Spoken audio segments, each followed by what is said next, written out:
आज दुनिया ने देखा कि भारत अकेला नहीं बल्कि अडिग, अजय और अटल है। दुनिया की सबसे बड़ी ताकतें, चाहे वो अमेरिका हो या कोई और, अब वो समझ चुकी है कि भारत किसी के भी आगे नहीं झुक सकता। भारत को झुकाना आसान नहीं है और जब बात पाकिस्तान की आती है तो उसकी बेचैनी और अमेरिका में सियासी असफलताएं साफ दिख रही है। आज भारत का नेतृत्व नरेंद्र मोदी कर रहे हैं।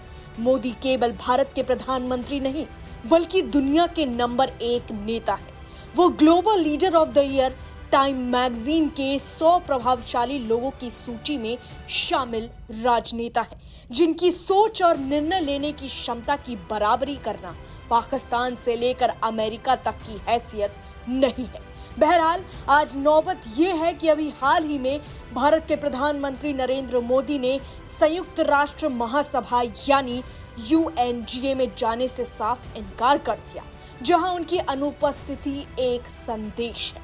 संयुक्त राष्ट्र में या अमेरिका में भारत अपनी मजबूती और राष्ट्रीय हितों के लिए कभी भी समझौता नहीं करेगा, फिर चाहे सामने ट्रंप ही क्यों ना हो। पीएम ने अपनी जगह विदेश मंत्री एस जयशंकर को भेजने का स्पष्ट निर्णय लिया है। जी हां, वही एस जयशंकर जो समय समय पर मोदी सरकार और भारत विरोधी ताकतों को तबाह करने की ताकत रखते हैं। बहरहाल इस बीच पीएम मोदी के सख्त रवैये के बाद ट्रंप ने भारत को ग्रेट प्राइम मिनिस्टर और डियर फ्रेंड कहा।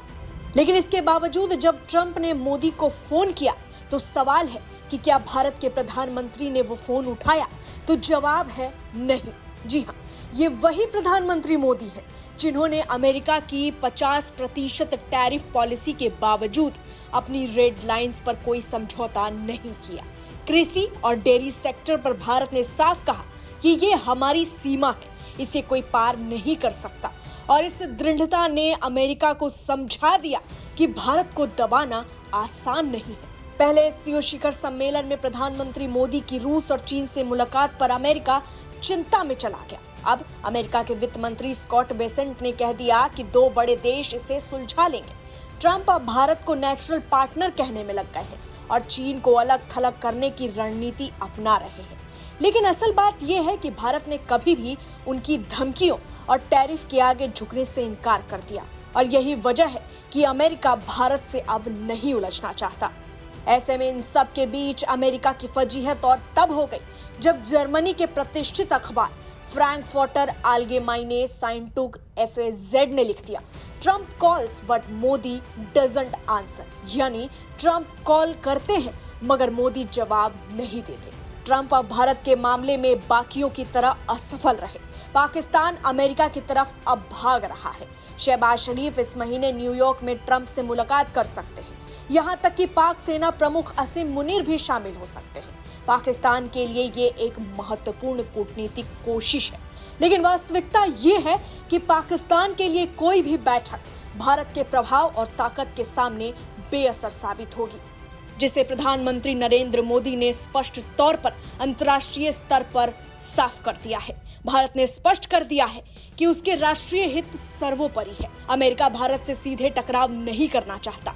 चीन को लेकर अमेरिका की चाल साफ है, लेकिन भारत ने दिखा दिया कि उसका रास्ता अपनी रणनीति और राष्ट्रीय शक्ति पर आधारित है। आने वाले दिनों में ट्रंप की टैरिफ नीति और अमेरिका की एशिया रणनीति भारत के संतुलन और ताकत को और उभार सकती है। आज दुनिया ने साफ देखा कि भारत मजबूती, दृढ़ता और कूटनीतिक सूझबूझ का प्रतीक बन चुका है। संयुक्त राष्ट्र महासभा में प्रधानमंत्री मोदी की अनुपस्थिति सिर्फ एक शब्दहीन संदेश है कि भारत से दुश्मनी करेंगे तो प्रधानमंत्री आपको आपकी हैसियत दिखाने में वक्त नहीं लगाएंगे।